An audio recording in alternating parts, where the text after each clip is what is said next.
The first thing that shattered her that night wasn't the cold wind outside, nor the sharp ache in her legs as she rolled herself through the restaurant doors. It was the silence that followed her entrance. The kind of silence that didn't welcome, didn't embrace, didn't even politely acknowledge. It judged, it whispered, it stung.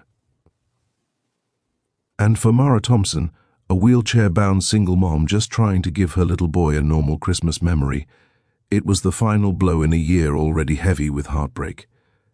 If you believe kindness still matters, and that everyone deserves a second chance, please like, comment, share, and subscribe to the channel. Your support helps us keep telling stories that touch the human heart. Mara had saved for weeks to afford the Christmas dinner buffet at a beautiful hotel restaurant in Denver, Colorado. She wanted her son, 5-year-old Jacob, to see the lights, the giant tree, the ornaments hanging from the ceiling like floating stars, things she couldn't afford to put in their small apartment this year. She had imagined his excitement, had imagined the moment she would lift him slightly to help place a small candy cane on the tree in the lobby. She had imagined memories, warm ones, healing ones, after a long, lonely year since her divorce. But the moment she rolled into the dining hall, pushing herself steadily through the soft chatter and clinking dishes, she could feel eyes tracing her, assessing her, dismissing her. The hostess's smile flickered when she saw the wheelchair. It wasn't cruel, just surprised, unprepared, and Mara felt that all-too-familiar drop in her stomach, the sinking realization that she didn't fit the glittering world around her. She pressed Jacob's little mittened hand against her lap as they were led to a table near the back, as far from the beautifully decorated center as possible. Mara swallowed hard and whispered to her son that everything was perfect, even though her voice trembled.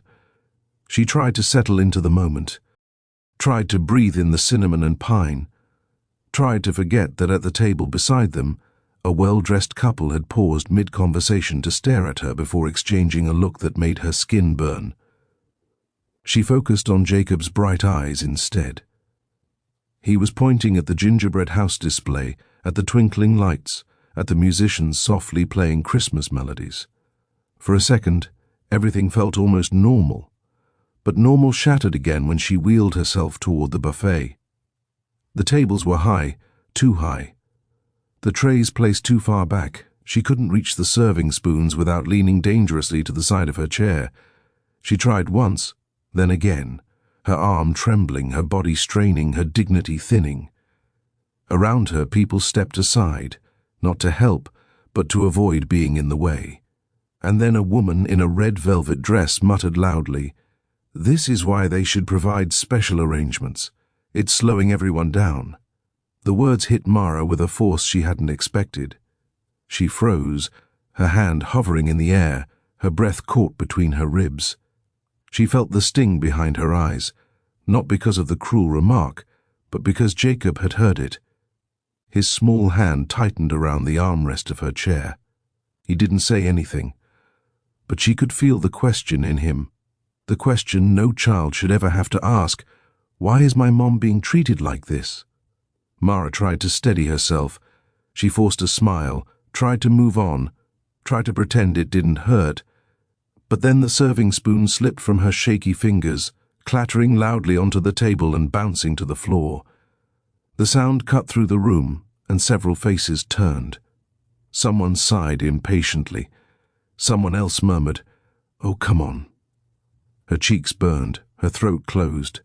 She felt smaller than she had in years.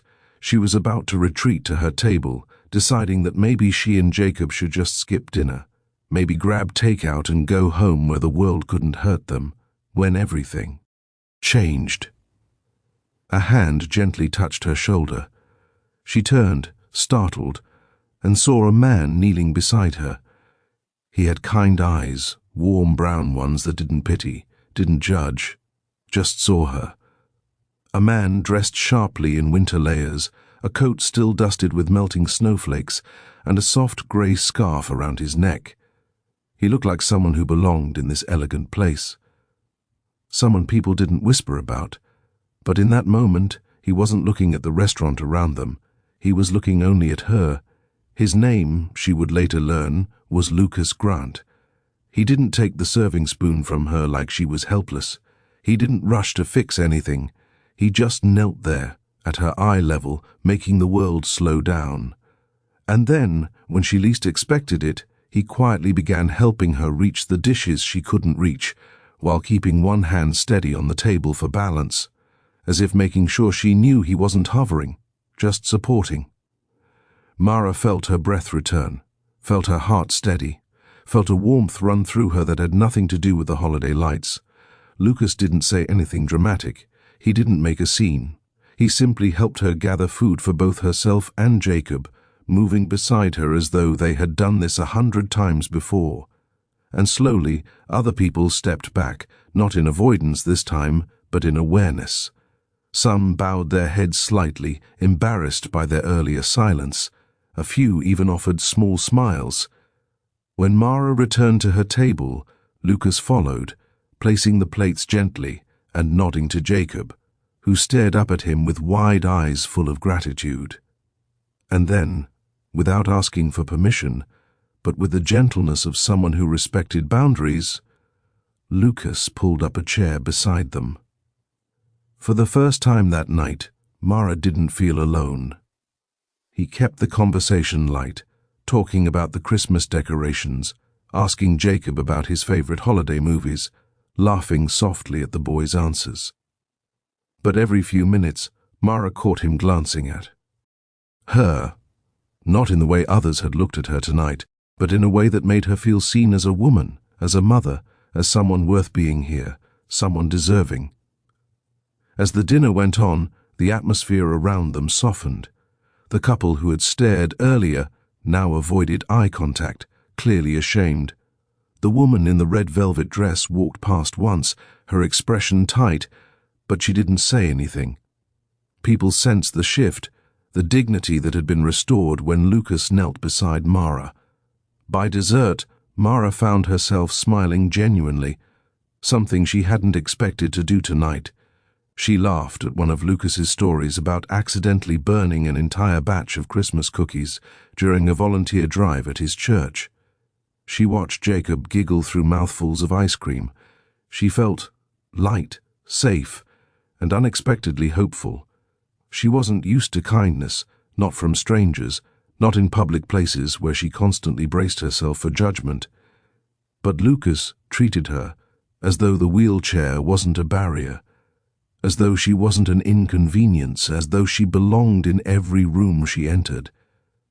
The evening could have ended there, a simple moment of human decency. But something deeper unfolded. When Mara stood to leave, Lucas insisted on helping her navigate through the crowded space. Outside, the air was crisp with falling snow, and the city lights reflected softly off the sidewalks.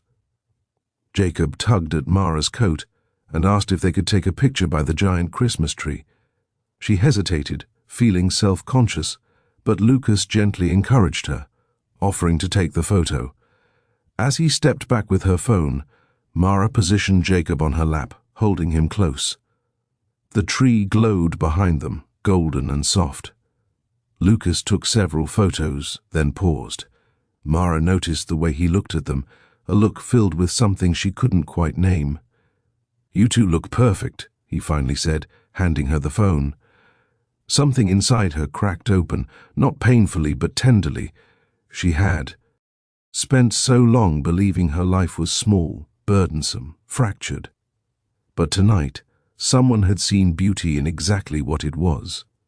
Before they parted ways, Lucas scribbled his number on the corner of a napkin. He didn't pressure her, didn't make promises.